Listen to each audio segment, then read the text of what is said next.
Sure, that story is about 22,000 characters right now, so to reach your 60,000 character goal, I'll expand it while keeping the same main incident and story, just enriching it with deeper emotional details, dialogue, background, and atmosphere. Below is this part 1's 30,000 characters. When you confirm continue, I'll send part 2 fears right after it. To the moment the doors of Providence Municipal Court creaked open that gray November afternoon, no one expected that a simple shoplifting case would soon turn into one of the most unforgettable displays of human compassion ever captured on video. The hum of the fluorescent lights, the faint echo of shuffling papers, and the rhythmic clicking of the court reporter's keyboard filled the air with routine monotony. Yet within minutes, that monotony would be shattered by the quiet, trembling voice of a man whose story would remind everyone present that love, pure unconditional love, still exists even in the bleakest corners of our world. Judge Frank Caprio sat behind the polished wooden bench that had become almost an extension of him after more than 3 decades on the bench. His reading glasses rested halfway down his nose as he reviewed the docket with meticulous attention. To him, every name on that list wasn't just a case number, it was a life, a story waiting to be understood. Next case, called the Clerk, her tone flat and procedural. State versus Henry Rodriguez. Charge, shoplifting from Murphy's Corner Store. Judge Caprio lifted his head. His eyes, kind yet probing, scanned the room as an elderly man stepped forward. The man moved with visible difficulty, leaning heavily on a carved wooden cane. His gray hair was unevenly trimmed, his clothes worn yet clean, and the sleeves of his faded sweater were carefully darned by hand. The fabric might have been old, but it spoke of pride, of a man who refused to give up on dignity even when the world seemed to have abandoned him. The defendant's shoes were scuffed and mismatched in color, but neatly tied. The kind of details Judge Caprio never missed. They told stories of a life once stable, now marked by quiet struggle. The judge noticed the man's trembling hands as he removed his cap, revealing a lined face that looked both wary and kind. "Mr. Rodriguez," said Judge Caprio gently. "Good afternoon." "Good afternoon, Your Honor," came the soft reply, almost a whisper. The clerk began reading from the file. "Defendant is charged with the theft of 1 loaf of bread, 1 gallon of milk, and 1 jar of peanut butter. Total value, $10.77. Store owner declined to press charges, but city procedure requires an appearance." Judge Caprio nodded slowly, then looked directly at the old man. "Mr. Rodriguez, how do you plead?" "Guilty, Your Honor," he said without hesitation. "I did take the food." There was no defensiveness in his tone, no excuses. Only a soft acceptance that carried both shame and sorrow. The judge leaned back in his chair, removed his glasses, and rubbed the bridge of his nose. A gesture those who followed his cases knew well. It meant he was thinking deeply, sensing there was far more beneath the surface than the paperwork revealed. "Hank," the judge said, deciding instinctively to call him by his nickname, "tell me, why did you take the food?" The old man swallowed hard. His Adam's apple bobbed and his eyes glistened.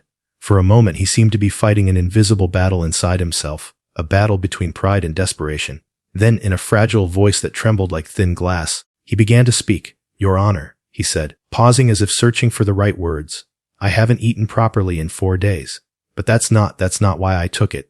The courtroom grew still. Even the shuffle of papers ceased. Judge Caprio leaned forward, elbows on the bench, voice low and encouraging. "Then why, Hank? Help me understand." Hank took a deep breath. His fingers tightened around his cane until his knuckles turned white. "Because of Bella," he said. "Bella," the judge repeated softly. "Who is Bella?" The answer came out in a rush that cracked open the silence. "My dog, Your Honor." A faint murmur rippled through the courtroom. The judge's eyes softened, urging him to continue. "She's 12 years old now. Been with me since she was just a pup. When I lost my apartment 8 months ago, when everything started falling apart, she lost it all too. We've been living in my car ever since. I sleep in the driver's seat, and she curls up in the back with an old blanket I kept from the apartment. I thought we were getting by until she got sick." He paused to steady his breath, the sound of his sniffles echoing faintly. "The vet said her stomach wasn't keeping food down. He told me she'd need special meals, gentle food. Bread soaked in milk, maybe a little peanut butter. It was all she could keep down. But after that, I couldn't afford another visit. My Social Security got cut, and the shelter doesn't take pets. I tried everything, asked for odd jobs, collected bottles for change, but I just couldn't make enough." The judge sat silently, hands folded, eyes glistening. "So when I saw her laying there yesterday," Hank continued, "too weak to wag her tail, I couldn't bear it. I looked in her eyes, and she looked at me like she was asking why I wasn't helping her.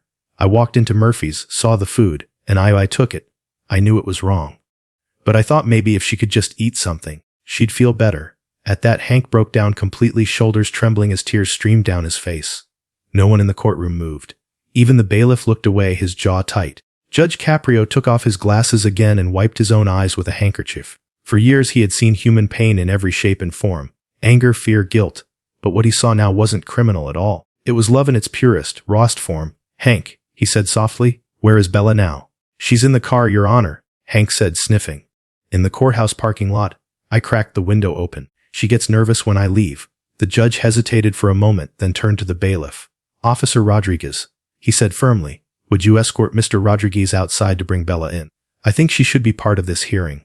There was a murmur of surprise. Never in anyone's memory had Judge Caprio allowed an animal in his courtroom. But 10 minutes later, the door opened again. Hank entered slowly, cradling Bella in his arms. A medium-sized mutt with a graying muzzle, one ear bent at the tip, and eyes that seemed to mirror every emotion in her owner's heart. She looked frail but peaceful, her head resting against Hank's chest. When the judge saw them, he stood. "Bring her up here, please." Hank set Bella down gently. The dog, sensing no threat, looked up at the judge with trustful eyes. Judge Caprio's voice trembled slightly. "Mr. Rodriguez, I've been a judge for over 35 years. I've seen theft for greed, theft for addiction, theft for thrill. But I don't think I've ever seen theft for love. What you did was against the law, yes, but it was also one of the most selfless things I've ever witnessed." He paused, looking directly into Hank's tear-filled eyes. "You had nothing, yet you still chose to give what little you could for someone who depends on you. That doesn't make you a criminal. That makes you a hero in my book." A wave of emotion rolled through the courtroom. Some spectators covered their mouths. Others simply wiped tears away. The judge took a deep breath and made a decision right there. "Mr. Rodriguez," he declared, "I'm dismissing all charges against you, completely. You owe nothing to this court." Hank's mouth opened, but no sound came out.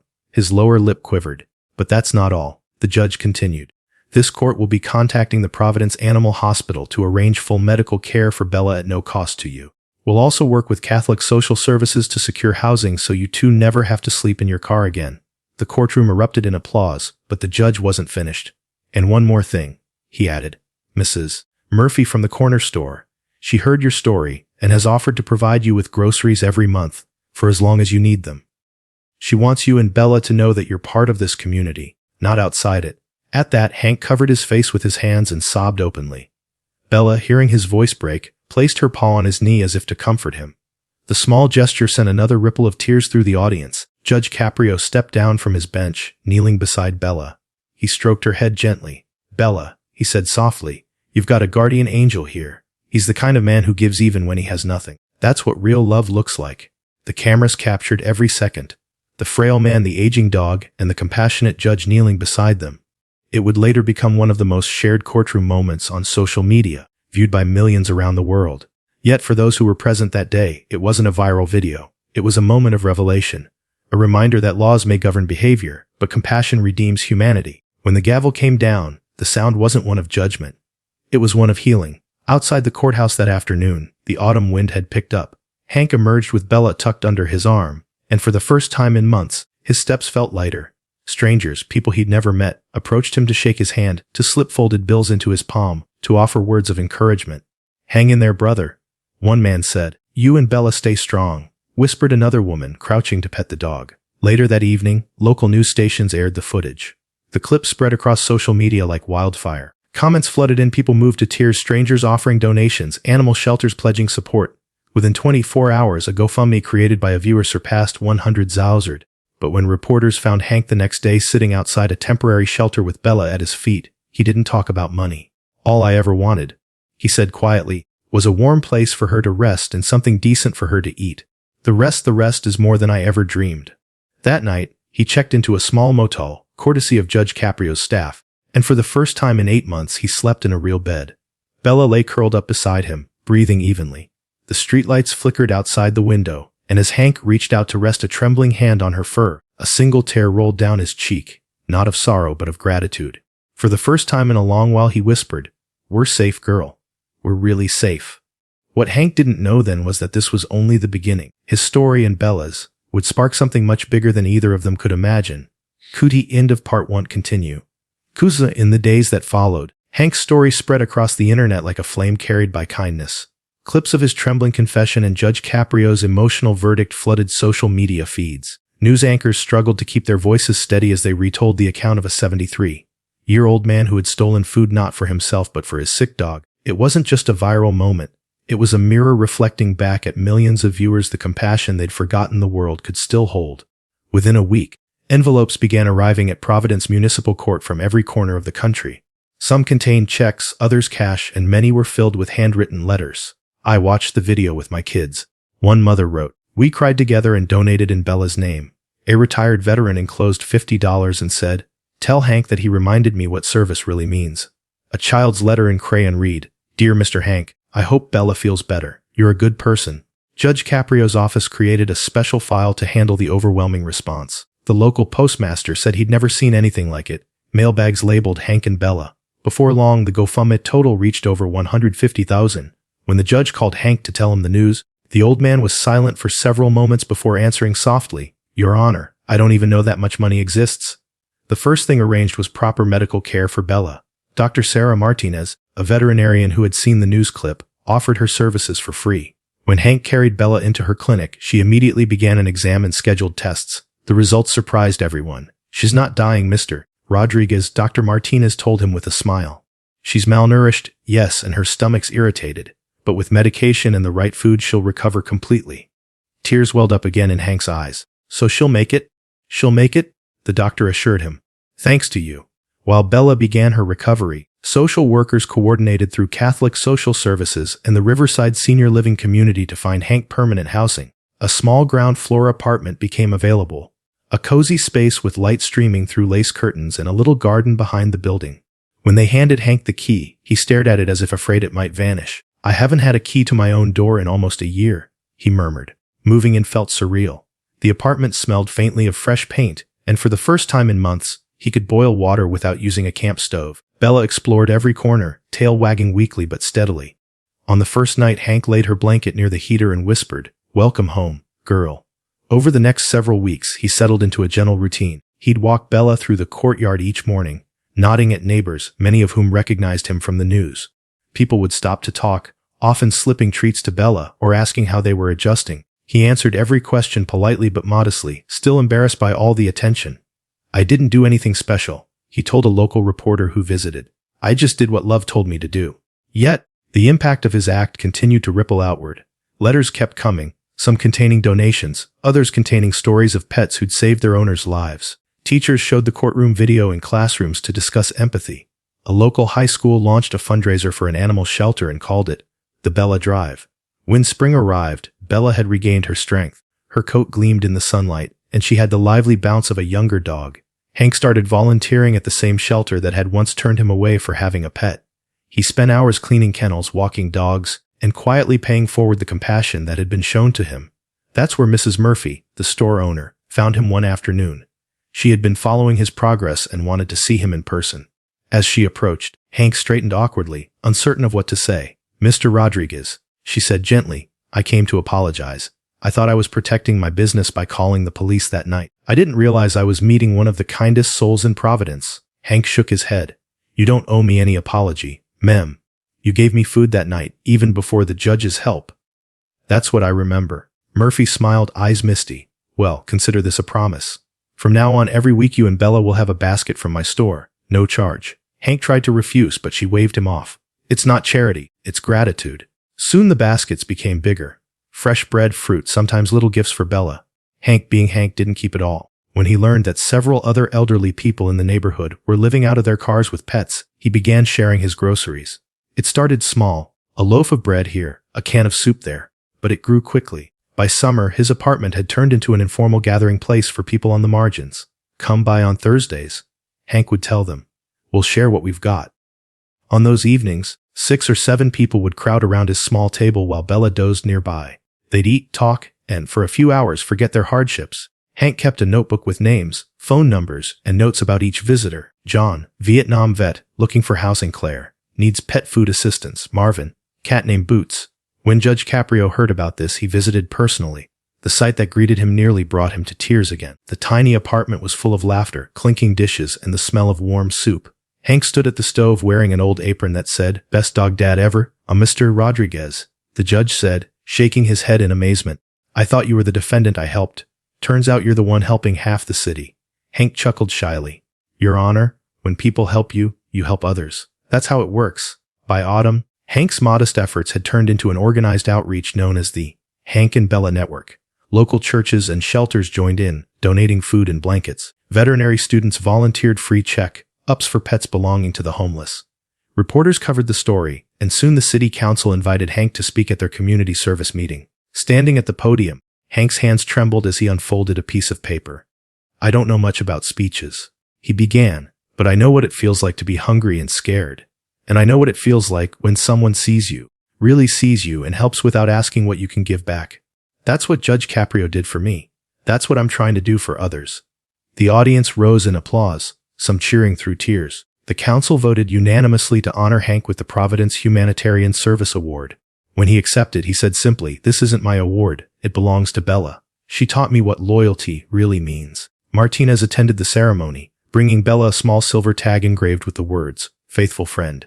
The dog wore it proudly on her collar, tail wagging as if she understood every word spoken about her. Months later, a national news program invited Hank and Judge Caprio for a reunion interview. Sitting side by side under studio lights, they recounted the day that changed everything. "Hank reminded me that justice without compassion is empty," the judge said. "The law's purpose is to protect, not punish indiscriminately. Sometimes protecting means listening." Hank smiled faintly. "And you reminded me that the world can still care." When asked how life had changed, Hank looked into the camera. "I get to wake up every morning, make breakfast for Bella, and help others find their footing. I guess you could say we both got rescued that day." The interview aired nationwide, sparking another wave of donations. With Judge Caprio's guidance, those funds were used to establish the Hank and Bella Foundation, a nonprofit providing emergency aid to pet owners facing eviction, job loss, or medical crisis. Their slogan printed on every brochure, "Read FES, because love doesn't wait for permission." In the foundation's first year, over 200 families received assistance. Dozens of pets found medical care or safe housing alongside their owners. Volunteers included people Hank had once helped. Now they were paying it forward. Margaret Thompson, the elderly woman whose cat Whiskers had nearly been surrendered, became one of the foundation's coordinators. She often said, "If Hank hadn't shared his food, I wouldn't be here. Every bag of kibble we hand out is a thank you to him." A year after his first court appearance, the municipal court hosted an extraordinary event, a reunion of all those touched by Hank's kindness. The courtroom, once the site of his shame, was now filled with laughter, gratitude, and even the occasional bark or purr from the animals invited to attend. Judge Caprio opened the ceremony. "When Mr. Rodriguez walked in here a year ago, he believed he was guilty of a crime. Today, we know he was guilty only of love." He gestured toward Hank, who sat modestly in the front row with Bella resting her head on his shoe. The audience, former defendants, social workers, and citizens, rose in a standing ovation. Hank spoke briefly, his voice steady though his eyes shimmered. "A loaf of bread and a gallon of milk brought me here. But what I found wasn't punishment, it was a family. You all taught me that kindness doesn't end when the cameras turn off. It keeps going like a heartbeat." The event concluded with a simple moment that none would forget. Judge Caprio knelt beside Bella once more and said, "You see, girl, your dad didn't just feed you that day, he fed the whole city." Years later, long after Hank passed away peacefully in his sleep, the foundation continued its work. A bronze plaque outside the animal hospital now reads, "Us in memory of Henry Hank Rodriguez and his beloved Bella, who proved that love can change the world." And every November, on the anniversary of his hearing, volunteers gather at the courthouse steps with baskets of bread, milk, and peanut butter. They hand them out to those in need, telling the story again to remind everyone why they're there. And somewhere in the telling, a listener always wipes away a tear when they hear the line that defined Hank's legacy. "I didn't steal to feed myself. I stole to keep a promise." That promise, made in a moment of quiet desperation, became a beacon for countless others who learned through Hank and Bella that compassion is not weakness, that mercy is not leniency, and that the smallest act of love can ripple across generations. So if you're hearing this story now, take a moment to look at the ones who depend on you, whether they have 2 legs or 4. Remember Hank's lesson, that real heroism isn't loud or polished. It's the trembling hand that still reaches out to help even when it's empty. And as Judge Frank Caprio once said, standing before that packed courtroom filled with rescued souls, sometimes breaking the law of man is the only way to obey the law of love. End of part 2, complete 60 Zohalded character version.